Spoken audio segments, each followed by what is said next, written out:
Welcome to the True Crime Cafe. I'm Becky. And I'm Angie, and you won't believe the case I have for you today. I can't wait to hear about Angie. What is it? Well, I'm going to tell you about an angel of death in Missouri. Nice. Death for the holidays. Right? Christmas in July. Angel of death. We're recording this right before Independence Day, July 4th. For those of you who don't know, an angel of death is a serial killer who kills people under their care while employed as a caregiver. They are also sometimes called an angel of mercy. Typically, I've always seen them referred to as angels of death, with the exception of if it's a terminally ill patient who's at end of life, then I've seen them referred to as angel of mercy. How does this different from assisted suicide? Assisted suicide is the person wanting to die and a caregiver providing them with a means. Okay. Whether it be medication. Right. An angel of death is just killing people. Typically, they may be looking for attention. The victims are all the same gender, similar looks. It could be a personal, somebody who looks like them wronged this person in the past. So now they're getting their revenge by doing this. Wow. Even though they're not actually getting revenge on the person who did them wrong, if that makes sense. It's more like a psychological issue at that point. In most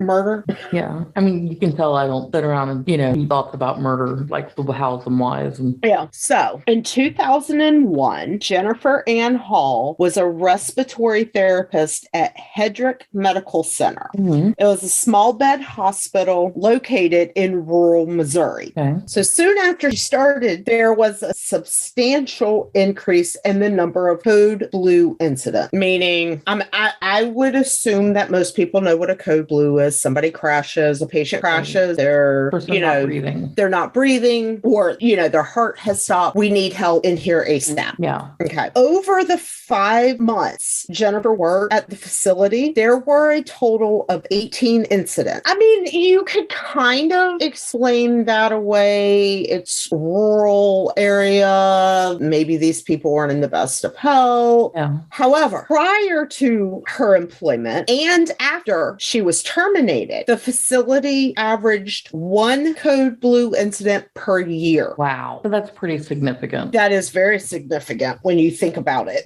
They average one a year, and then in 5 months they had 18. So a total of 9 patients actually died. You do need to know these patients, they weren't all elderly and defensive. There were a couple of patients in one of the articles I read that said there was a couple of patients who were actually supposed to be discharged from the hospital within a day or two. And all of a sudden they have these code blue incidents. Yeah. Where I used to live, it would come across the scanner as code blue or code gray in West Virginia. The code blue meant they weren't breathing and they were turning blue, and code gray meant they were already, they were past the point of help. Yeah. Gotcha. That might have just been a West Virginia thing, though. I'm assuming that most jurisdictions have a designation. Yeah. So staff members suspected Jennifer was connected to the incidents, and this is a direct quote, because of her proximity to the patients, had access to the pharmaceuticals involved, and because of her quote unquote discovery of every patient's cardiac emergency. So that was a direct quote from one of the sources in one of the articles. Although hospital officials were alerted to the staff's concerns about Hall, they, again, a direct quote, did everything in the world to cover it up to avoid bad publicity. Now, that statement was made by the county coroner. Hall was placed on administrative leave 3 days after the last patient, 75-year-old Fern Franco, died. Hedrick Medical Center finally fired Hall a few months later, but not because because of the patient deaths. You want to guess what she was fired for? Like, it's totally not even related. Like coming in late too many times? No. The administrators actually learned that she had been convicted of an arson fire in a small hospital she had previously worked at. However, she had appealed that conviction and was acquitted when she was retried. So that original conviction basically never existed. Yeah. But that's what they fired her for. Not because she was killing people. But because she failed to disclose the information, or just because they found out about it? Because they found out about it. And if I'm assuming that she had failed to disclose the information, which, yeah. I mean, when you think about it, if she appealed and her conviction got thrown out and she was retried and acquitted, she didn't have to disclose that. Yeah. Like if I'm acquitted of something, I'm not going to talk about it again unless, you know, I put it in a book and make it fiction. Fictionalize it. But so technically they fired her not because she was killing people. She wasn't even investigated for that by the hospital administration. So did they suspect her at all? Like her fellow nurses did, and they went to hospital administration about it. But the administration, like pretty much hospital, their back, is my understanding. 10 years ago, Livingston County prosecuting attorney Adam Warren launched an investigation into the 9 deaths that occurred at the facility. This investigation was opened in 2012 because he did not believe that a thorough investigation had ever been completed. Right. Makes sense. Here's my thing is if the hospital was writing these deaths off as natural, there never would have been an investigation by the police. So if the hospital administration did not report it, then the police would not have had any record to investigate. Right. Fern Franco's body was exhumed. Okay. Because she was the last patient that died. Yeah. I'm not sure. It was actually based on autopsy result. Okay. So apparently there was an autopsy for her, regardless of whether it was her, it was just a natural, hey, we're going to investigate this, or because her family requested it. Regardless, there was an autopsy done. Fern Franco died of a lethal dose of succinylcholine and morphine. Say that 5 times real fast. Yeah. So succinylcholine is a medication that paralyzes the respiratory muscles and diaphragm, which causes patients to suffocate when it's not used appropriately. They'll use, like, if they have to intubate a patient, whether it's an emergency or for surgery or whatever, they do use that. But again, it has to be used and the patient has to be monitored. Neither of these medications were prescribed or ordered by Franco's doctor according to her medical records. Here's my question. Even in the early 2000s, hospitals, as far as I understand, had to be able to account for every vial of medication. Right. Correct? Yeah, even ambulances. Like, if someone breaks into the ambulance and robs it, they have to answer for what's missing.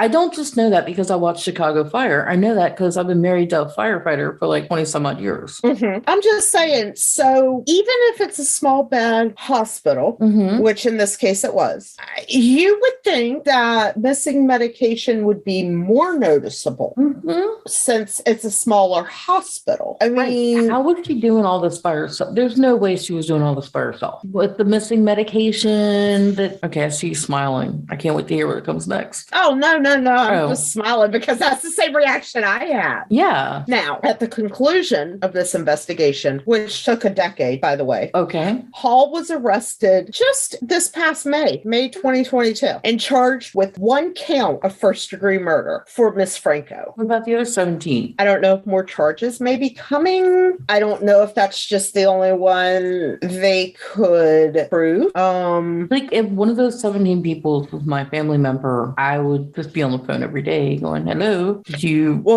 can you prove it yet? Well, my guess is that we will learn more once she actually goes on trial. Obviously, she's pleaded not guilty. Yeah. And because the arrest was so recent, she is currently awaiting her trial. Okay. So So that would be Angel of Death. So he was a serial killer, basically. Yeah. Well, here's the thing, though. If they only charge her with the one murder, technically she's not a serial killer. Right. Because he's an alleged serial killer. I'm just saying. I mean, because you got to think about it. There was 9 patients that survived. Right. So they've had to have been able to help or assist with the investigation, right? Like I've seen the headlines about the nurse, but I never clicked on anything. Like, because this isn't my true crime wheelhouse, you know? Mm-hmm. And I had no idea that it went this deep, like that it involved this many patients and that some of them had survived. Like, I had no idea about any of that. Mm-hmm. So one theory is that she was doing this or causing these code blues to get the attention of her alleged boyfriend, who I'm going to explain. He was a security guard at the hospital, and hospital protocol said that anytime there's a code blue incident, security has to be on scene, meaning they have to be there too. I'm not sure why. I mean, usually they don't necessitate the security being in the room when there's a code blue occurring, but like I've seen on TV where maybe there was family members around and they had security to keep family from trying to get into the room. That would be the only reason I could think of. Yeah, but if she's injecting these patients with these medications, I mean, I don't know. Maybe I'm weird, but like Gus, when he had to have his cardiac catheter done last month, anytime they went near his IV, I'm like, what are you doing? Yeah. Maybe that's just the true crime part of my brain working. But if my loved one is in the hospital for something simple, ankle surgery, which I believe, if I remember correctly, one of the patients who survived, that was what they were in there for. And they were actually within a day of going home. If my loved one goes in for ankle surgery and the doctor's like, yeah, we're going to discharge you tomorrow, everything looks great, and they all of a sudden crash and have a code blue, You're going to be asking questions. I'm going to be all up in somebody's face going, what happened? Yeah. Now, I can remember way back when, when I was a teenager, so the dark ages. Yeah. Before Google, before Wikipedia, before the internet, when you had to use it like a dictionary, and hopefully your family went to the supermarket every week so you weren't missing C for true crime. Yeah, like we had to have paper books. Like there was no electronic book. Right, we go to the library. So I can remember a true crime book that I read about a nurse in a small town medical practice, pediatric office, who was causing children to have code blues because she wanted to be the hero that saved them. They have found that a lot of times that is what these people truly want. In some cases, they have a lesser degree than what they originally wanted. So for whatever reason, whether LPN who couldn't pass all the requirements to become an RN, but they want to show they can legitimately, like, I can do everything that RN can do. Yeah. And I'm going to show you I can by causing these people to crash, and I'm going to be the one that saves them. Right. But yeah, like the nurse, I want to say her name was Genevieve Jones. I don't know. It's going to bug me. Sorry. That's okay. Oh, that's right. I know her last name was Jones. Janine. Okay. I mean, it's a horrible story. It was just going to bug me until I knew her name. Like I said, she would cause these code blues like in the doctor's office and then ride with the patient in the ambulance. And a lot of times the paramedics wouldn't necessarily question what she was doing in the back of the ambulance because she's a nurse. She knows what she's supposed to do. Right. She's helping. But I can remember that's the earliest that I can remember learning about so-called angel of death. I don't think the word angel should be in that title, but, The Krampus of death. The what? I'm sorry? The Krampus of death. Yeah, like angel of death do exist, whether it's in a hospital setting, in a doctor's office setting, in a home care setting, in a long-term care facility. All I can say is if you have a family member, loved one, friend in the hospital, do not hesitate hesitate to question if you're not sure what somebody's doing. Right. Most medical professionals are more than happy to take the time to answer your questions to make sure everybody understands. Yep. And if they are not, it's a red flag and you should ask someone else. Just keep asking questions. Be a pest. It pays to be a pest sometimes. I mean, when it comes to safety. It does. It really does. It really does. Now, there are way far more good people out there who truly do want to help patients. And I mean, if I had to guess, I would say at some point in time, that was Jennifer Ann Hall's goal, was to help others, to help patients. Nobody becomes a nurse to let me see how many people I can, put in danger. Yeah, you would think, you would hope. Hopefully. People aren't doing that. So, yeah. I remember an episode of something one time. I just remember the plot was that there was a doctor who was letting people die so she could harvest their organs for people on the transplant list. Yeah. Oh, that happens too. Yeah, she was choosing who lived and died, though. She was like kind of playing God with their fate. But I bet you if you asked her, she would say she was doing it to help people. Right. And that was her whole thing. Like, look at how many people I've helped. Yeah, because she don't kill people. I would never think to kill somebody as a general rule. I don't have time. Like, right. I got a full-time job, a part-time job, a podcast. I write books. I run a Patreon, and like, there's no real, like, it's like the Princess Bride. He's like, I don't have time to kill myself. I've got a wedding to plan. I've got a kingdom to take over. Like, when the prince was his face, Humperdinck. That's me. Like, I'm just too busy. I say it jokingly, but if I was ever going to kill somebody, I'd have to plan it like a month in advance and put it on my calendar so it was scheduled. It would be in your planner, like your desk planner. What?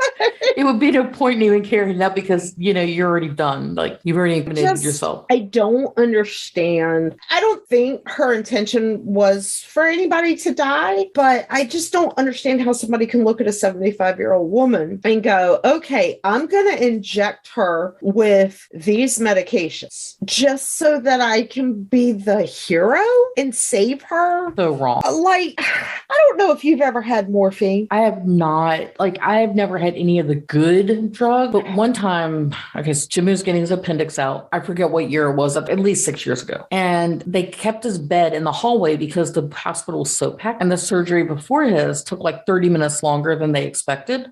So they had him in the hallway and they had his IV and everything hooked up. And I'm standing there with him in the hallway. And they're like, okay, we're taking him back in like so many minutes. So we have to give him his painkiller now. They give him his painkiller and it's Dilaudid, which I've never had. I've had that too. And you know what? This wasn't his appendectomy. It was a hernia repair. So yeah, it wasn't like a urgent life or death matter that he had to get back in there, immediately. He's laying in the hallway. They give it to him. And the fluorescent light covers was like sky and clouds because it was near the pediatric part. And he's looking up. I'm like, what are you looking at? He goes, that plane was so real. It was like I could reach out and touch it. There was no plane. He was looking at a light cover of the sky. It wasn't even the real sky. Like it wasn't a skylight. Dilaudid? Yeah. I've had to have that a couple of times. Like I've had migraines that just nothing else works. So they'd give me a shot of Dilaudid. Yeah. I've had morphine. I've had 3 kids. One was a C-section. I've had hip surgery. I've had morphine. Okay. I know how it affects me. Yeah. I could not imagine how it affects a 75-year-old woman. Gus had morphine. I shouldn't laugh about this. I'm sorry, baby. I love you, but so he tore a muscle right at like the top of his ribs. So it was like on the side coming around into his chest. So it wasn't a pec. It was whatever those muscles are that run around I don't know. Maybe it's a pec. I don't know. Anyway, at the time he was in another town doing a store opening with the company that he works for. Yeah. Worked all week with it. Drove all the way home. So he drove like 2.5 hours home. Oh no. Walked in the house else, looked at me and said, I'm going to take a shower and then I need you to take me to the emergency room. Okay, so Becky knows my husband personally. Mm-hmm. Becky knows that if my husband voluntarily goes to the emergency room, that it's a big deal. Then he probably should have been there a week ago. Yeah. So they gave him morphine for the pain. My husband's never had morphine prior to that. He's also very sensitive to medications. Yeah. When you don't take medicine a lot, your sensitivity is a lot higher. Yes. He asked the nurse how it was going to make him feel, blah, blah, blah. She's like, oh, I've never had it, but it had patients tell me like it makes you feel very warm, like a rush of warm throughout your body, blah, blah. So instead of asking his wife, who he knew has had morphine because he gave me the morphine pills after my hip surgery, because I wasn't allowed to have control of them. Yeah. Oh, yeah. That was by choice. I was like, I don't want control over any of my medication. Yeah. We have like a little pill diary, like I printed out like on the sheet, and it says like, the day, the time, what you took, like anytime I'm under any kind of medication like that, because I don't want to take a chance on accidental overdose. Yeah. So they give him the morphine in his IV and he's like, what? My legs feel like concrete. Why do my legs feel like this? Is this normal? Yeah. And he looked at me and I'm like, yeah, it is. He's like, you could have told me that. I said, you could have asked me. I know how it affects me. I know how it affects my husband, who is 5'10" and 165, 170, something like that. Or I'm sorry, 5'11". He was very tall. I can't imagine how it would affect a 75-year-old woman who was currently in the hospital for something. I didn't go deep diving to see what she was in the hospital. Even after death, I want to respect the medical privacy stuff. But I can't imagine, like, how can you sit there and look at somebody and go, okay, yep, I'm going to choose that person. Right. Like, my brain doesn't work that way. No, I can't even wrap my mind around what it would take to be able to do that. Like how, I can't even think of a word to describe it. Like, I want to say deranged, but like that seems like not strong enough. Yeah, right. It's just don't even. On a lighter note, can I just say that I had 2 C-sections 15 months apart, and the first one, they gave me like 6 Percocet and this like to last the whole time. And the second one, the doctor told me, you just did this last year. You'll be fine. Go home and take some Advil. No pain medication. I'm sorry. I left the hospital. I didn't even have any Advil with me. I had to go to the store. I'm like, well, we're going to the store anyway. I may as well just go to Costco and get diapers and crap. I left the hospital still stapled together after my C-section, and went to Costco to get groceries, and then went to pick up my older child from my in-laws, and then we went home. That's such a Becky thing. Right? After my first one, I signed myself out of the hospital because I was just, super, super irritated with everybody. I was like, I just want to go home and cuddle my baby. So I signed us out, like against medical advice. Again, such a Becky thing to do. Right. We left. I had no pain medicine in me. And the doctor told us, oh, you've got another 2 weeks to go. You're going to be fine. The day after my due date, I was supposed to have 2 weeks left. I was putting addresses in my new address book to tell you how long ago it was.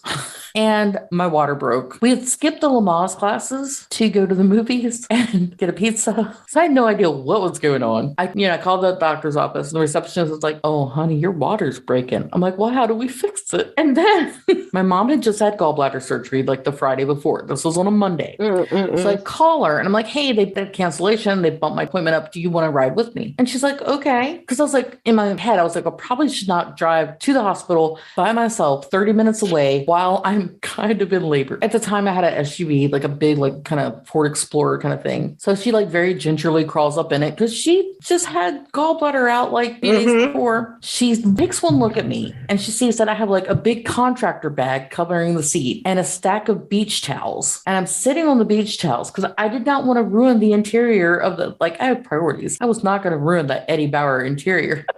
So she looks at me and says, Rebecca Ann, you are in labor. And I was like, no, my water broke, but I'm not in labor yet, but we have to get to the hospital in case it starts. And she's like, oh dear Gussie. It's like, so yeah, I did all that with no painkillers. I'm a tough mountain girl, now I'm a beach girl and not so tough anymore, but because I'm old. Right. I got old and moved to the beach. But nothing wrong with that. I mean, I don't go to the hospital seeking these medications. Yeah, we don't need pain management or anything. We're good. Well, I need pain management right now. Yeah. Well, I mean, we don't need to go to like a pain management specialist because we have so many medications. No. You actually have, legit health issues, and I'm just a klutz. Yeah. Super klutzy.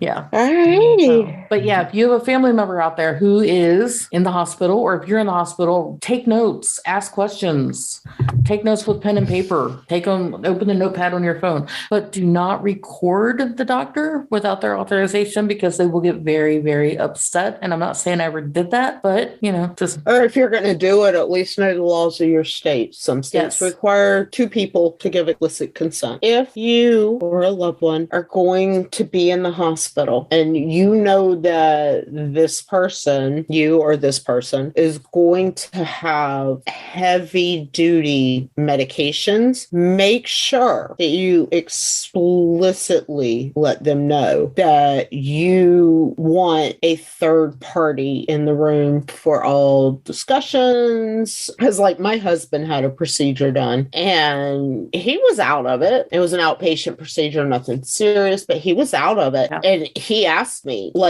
12 hours after we got done and home, and he's like, what'd they say? Because he couldn't remember. So, and if you're a doctor or a nurse, please, please, please make sure you speak to a patient that is under the effects of anesthesia or pain medicine, that there's somebody else in the room so that they can relay this later when the patient asks. And it just covers all your bases. And thank you to all the medical professionals and first responders for all they do, because it's not an easy job. I've seen secondhand through what my husband's gone through and close friends, and it's a high stress position. It really is. And hats off to all of you guys, especially what we've gone through in the past couple of years. All righty. Stay caffeinated. And join us next time for another cup of crime.